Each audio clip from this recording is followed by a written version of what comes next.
Que alegria! Mais uma vez, o Espiritualidade na Ação, pelo ICL, está no ar. E hoje a temática é muito necessária. Ela é fundamental para um Brasil melhor. Espiritualidade e abuso político-religioso. É um tema, assim, bastante necessário, porque nós entendemos que tivemos vários desencontros com referência a últimas eleições. E, em parte, nós cristãos em geral e outras expressões religiosas precisam se afinar no verdadeiro Evangelho de Jesus Cristo. Estará conosco hoje, apresentando o programa, o Dr. Marinho. Ele é advogado, ele é palestrante, ele é mestre, acabou de tirar o doutorado dele, é doutor, é um combativo, homem de tudo aquilo que é justiça na sociedade. O professor Marinho atua também em várias frentes na sociedade de Salvador, e a Educafro, e esse programa Espiritualidade de Nação está diversificando. Cada período traz um apresentador de uma região do Brasil, já foi de Manaus, já foi de Minas Gerais, e hoje estamos com um apresentador da Bahia. Então, para dar sua saudação ao povo, convido o Marinho para se manifestar. Olá, Frei. Saudar todos que estão aqui assistindo e externar do meu prazer incomensurável, né? Eu diria até que chega a ser inenarrável de poder estar aqui compartilhando com o senhor dessa bancada e recebendo uma pessoa ilustríssima para poder dialogar. Muito bom. Eu peço desculpa ao nosso convidado de hoje, mas eu o considero um eterno pastor Caio Fábio. Quando eu trabalhava em São João de Meriti, ele ali, ao lado de São João de Meriti, no bairro de Acari, ele tinha uma experiência que era pungente, muito, muito, muito viva e emitia muita luz. O Caio Fábio é pensador, teólogo, psicanalista, conselheiro, escritor, conferencista, com imensa experiência em milhares de eventos no Brasil e no mundo, especialmente na nossa querida Jerusalém. Ao longo de sua trajetória, Caio Fábio recebeu títulos honorários, inclusive de doutor honoris causa, né? Mestre em teologia, foi considerado por uma revista cristã inglesa como sendo um dos 100 líderes cristãos mais criativos do século XX. Que bom, Caio, que alegria. Criou o Vinde, Visão Nacional de Evangelização, implementou a Fábrica da Esperança lá em Acari, querida Acari, bem como ele foi muito firme no seu pastoreio e não deixou o pastoreio jamais, porque eu já vi vários vídeos dele levando peregrinos para Jerusalém. Caio, dê seus cumprimentos ao nosso povo aí. É um prazer, uma honra estar com todos vocês aqui e eu me coloco inteiramente à disposição. Sei que nós vamos ter um momento muito bom, agradável, de reflexão nessa temática que já foi dita, manifesta como tão completamente necessária, especialmente nos nossos dias. Há muito abuso à nossa volta, no nosso meio, e são coisas com as quais a gente não precisa, não tem, não pode conviver.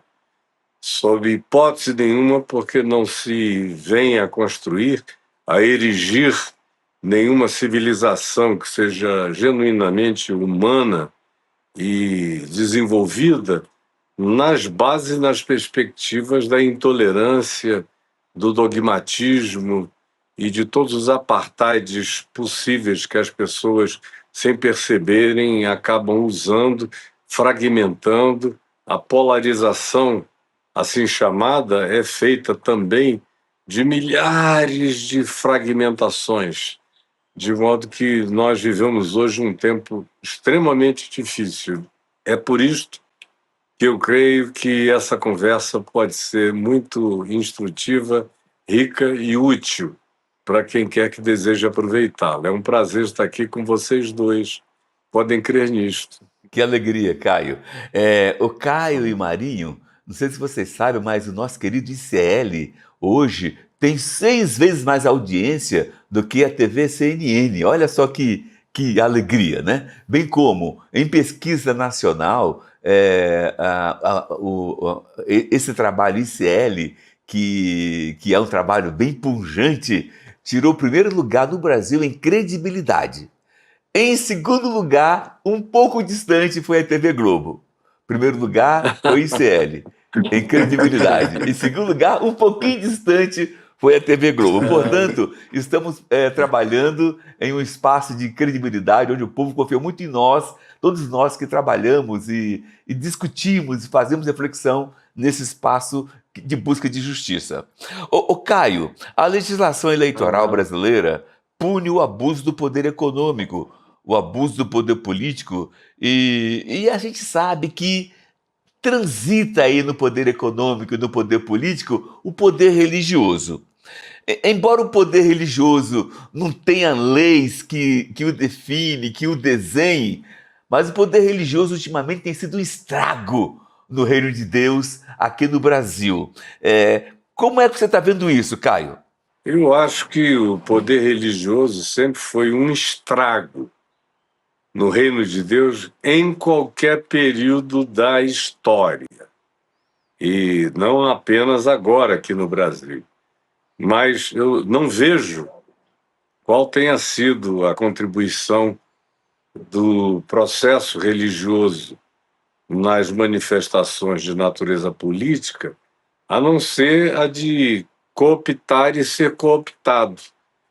Aliás, não existe nenhum tipo de identificação antropológica em qualquer civilização da Terra, tanto no presente quanto no passado, desde os primórdios, onde religião e política não tenham andados fundidos. E é uma arquetipia que a gente encontra presente no livro do Apocalipse, no capítulo 13, que diz que a besta que emerge do mar, que é, naquele caso, arquetipicamente falando, é o poder político global, e ali não há um olhar de globalização naquela grande Babilônia ali descrita, e de um outro lado tem a chamada besta que emerge da terra e que vem associada dramaticamente ao falso profeta e aos conluios entre política e religião, que foi o que a gente mais teve. E aí nós não precisamos usar apenas um tempo, uma época, ou fazer um recorte.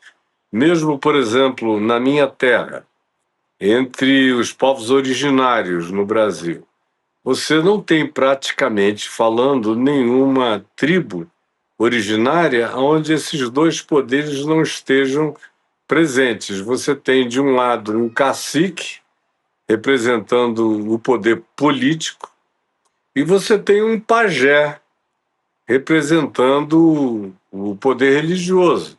Isso mesmo nas comunidades originárias. E você pode viajar por todos os outros grupos da Terra, com raríssimas exceções, eles estão sempre juntos e sempre um fazendo mal ao outro.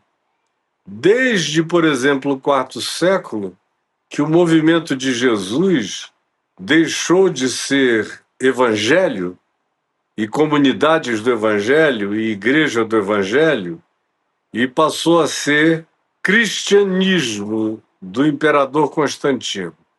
Desde então, nós tivemos mais do que nunca as mais variadas fusões, cooptações, trocas, chantagens, isso no curso da história inteira. Não é aqui o caso sair pontuando os principais aspectos dessa fusão cheia de confusão. Mas nos nossos dias, como você mencionou há pouco, nós temos, não apenas no Brasil, mas o que nós temos no Brasil é uma importação americana. E nos Estados Unidos, essas coisas todas costumam iniciar aqui no Ocidente da Terra, especialmente nos últimos 100 anos. Nos últimos 70 anos, eu acompanhei dentro do fenômeno, com meu pai, minha mãe, minhas avós, pessoal da família. Eu cresci acompanhando os dois processos. Era uma família protestante, tanto quanto era católica, um pai agnóstico, crítico e culto, e eu ali como criança observando os fenômenos e os embates e os choques e tudo mais. Nos últimos 52 anos, eu acompanhei de dentro do intestino grosso do fenômeno religioso, aqui no Brasil, tanto quanto nos Estados Unidos, na Europa, em toda a América Latina, na África, e a fenomenologia é basicamente a mesma. A gente tem algumas gerações com algumas situações que se tornam mais gravosas, como a gente teve e tem tido recentemente aqui no Brasil. Ainda há pouco mesmo, enquanto eu falava aqui, a produção colocou uma imagem do que aconteceu aqui na Câmara, do nível da maior pateticidade possível. E no Senado ainda houve quem se acorrentasse a uma cadeira, o senador Magno Malta, também conhecido hoje em dia como Magno Malte. Então, ele se acorrentou numa cadeira. Um negócio absolutamente para além de toda e qualquer concepção de civilidade. É um absurdo. E a gente viu que durante o último governo houve um estímulo exacerbado de natureza, de um exagero incomparável em relação a tudo que tinha havido antes e que fez com que uma quantidade grande, especialmente de evangélicos, achassem que chegariam agora, no final dessa década, em 2030, com os evangélicos podendo constituir maioria no Brasil. O que sempre foi o meu pavor. Desde sempre, faz 52 anos que eu sou ministro do Evangelho. E sempre foi meu pavor. Quando eu fui presidente da Associação Evangélica Brasileira, essa era uma advertência cotidiana, frequente, em textos, em artigos, em conversas, em eventos, em simpósios, em entrevistas televisivas e por todos os meios de comunicação. Eu dizia que o que mais me preocupava era que um dia os evangélicos se tornassem de fato maioria no país, porque eles não iriam se segurar e iriam querer partir para algum tipo de teologia de dominação teocrática. Porque isso está no DNA protestante evangélico. Está no DNA.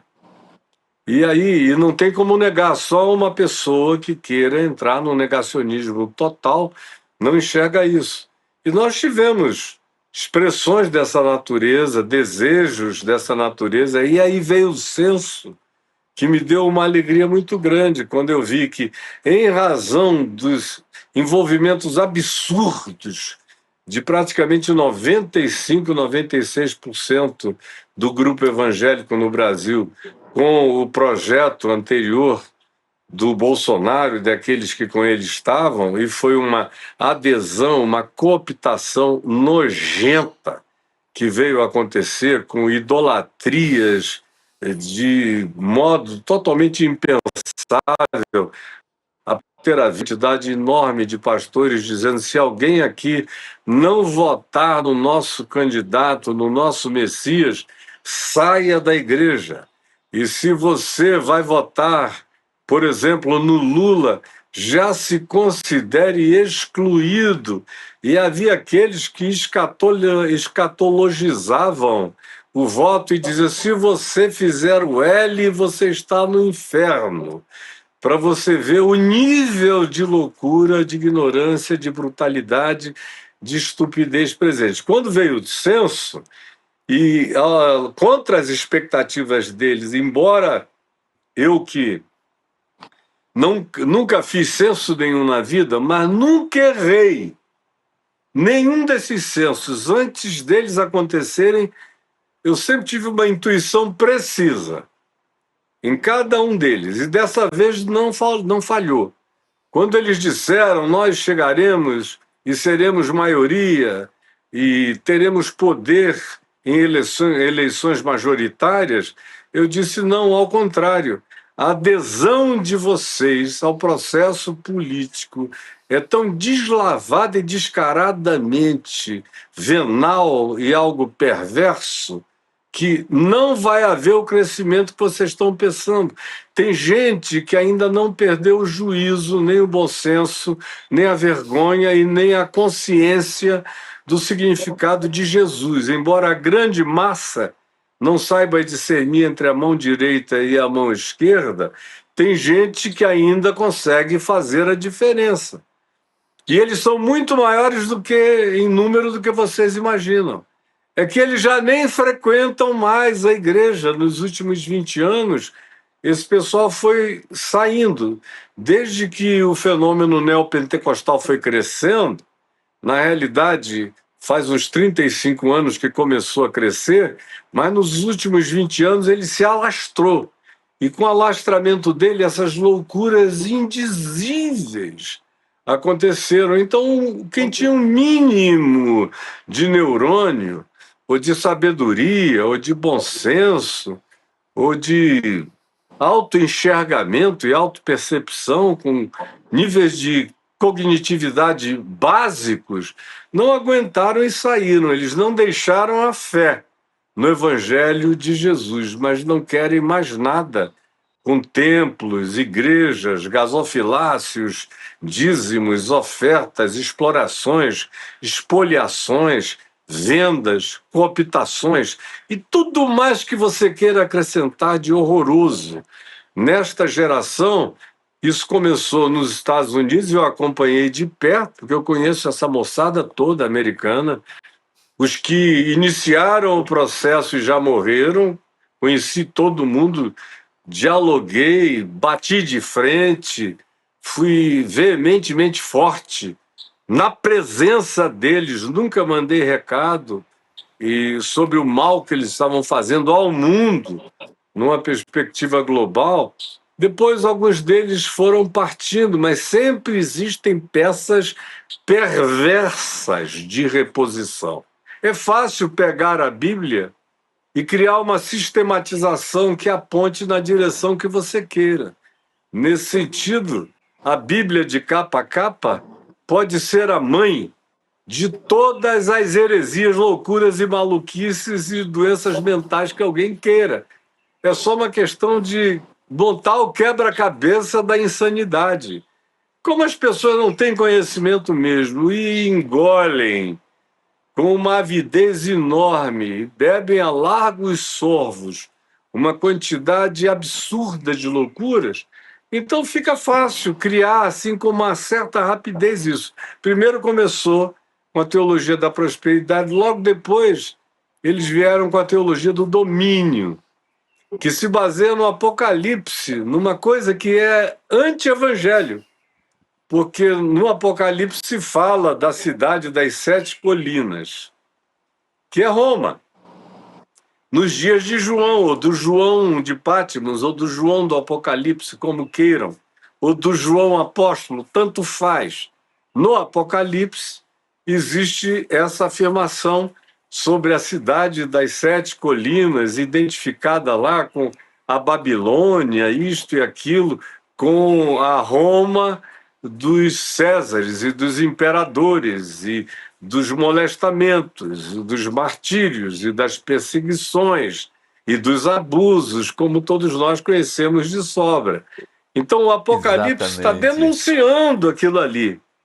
O que é que eles fizeram nos Estados Unidos? Eles desenvolveram uma teologia com o seguinte argumento: já que o mundo jaz no maligno, e a expressão arquetípica disso no Apocalipse é a cidade das sete colinas, o que é que a gente tem que fazer para ter poder num mundo cujas manifestações de poder não necessariamente atravessam os nossos redutos de comando e de poder?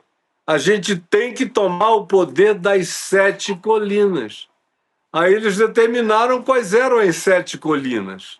A colina número um é a política, a colina número dois é a economia, a colina número três é a cultura, que tem que ser cooptada e proibida. Aí eles foram nomeando tudo isso, fizeram um pacote que veio a se chamar de teologia do domínio nos Estados Unidos, veio logo para o Brasil, chegou aqui e encontrou no movimento neopentecostal brasileiro, que é totalmente translocado e incontrolável, o público ideal e os pastores apaixonados pela corrupção e pela teologia da prosperidade, e encontraram um movimento político acéfalo, mentalmente enfermo, negacionista, perverso, sem empatia, sem compaixão, sem misericórdia, sem nada. Então, olha, foi sopa no mel, foi enfiar a mão numa luva preparada para a manifestação da loucura que a gente viu então e Exato. Mas, continua Caio, vendo nos dias de hoje. Mudou o governo, mas não mudou a atitude desse pessoal. Eles só ficaram, Caio, foi com a certeza de que não vão chegar a ser uma teocracia até 2030, porque o censo puxou o tapete deles. Eles encolheram ao invés de terem crescido. Desculpa a verdade, ô fala tão Caio, longa introdutoriamente. mas muito rica, muito consistente. Marinho, sua questão. Caio, você formidável nas suas falas, mas assim, Caio, tem algumas coisas que você colocou, por exemplo, essa semana mesmo eu recebi vários vídeos de um pastor mandando as pessoas de esquerda saírem em 10 e 10, até porque Jesus Cristo é de direita. Então, assim, quando a gente vê coisas tão absurdas como essa, né? Eu gostaria de ver também, já que você falou a questão da teologia domina, a teologia da prosperidade, e eu quero trazer aqui, Caio, uma coisa que eu procuro estudar muito para tentar entender. Eu tinha uma funcionária que ela tinha um celular e um certo dia ela chegou lá sem um celular. Perguntei ela o que aconteceu, ela falou que tinha doado o celular dela. É, Eu comprei um celular e dei para ela. Até preocupado, porque eu sei que ela tem filhos, ela sempre liga para os filhos. aham. 2 semanas depois, Caio, ela chega para mim, eu perguntando cadê o celular, ela falou que estava sem o celular porque ela doou. E eu perguntei, doou Outra como? vez. Ela falou, o pastor disse que nós temos de dar o que nós temos mais valioso para o reino dos céus. Então, o que eu tinha de mais valioso era o meu celular. Por que não chegamos a esse nível, Caio? Rapaz, esse nível é antigo. Ela só foi se tornando uma coisa midiática, perceptível para todo mundo de alguns anos para cá, com a popularização das manifestações do que acontece em qualquer galpão do Brasil ou do mundo, que chega na internet e todo mundo tem acesso. Mas a prática dessa loucura já vem acontecendo há muitos anos. Eu nunca exerci um ano sequer desses 52 anos de ministério pastoral sem ter que confrontar loucos dessa natureza, espoliadores, apropriadores indébitos, estelionatários desse tipo, enganadores de pessoas, o tempo todo.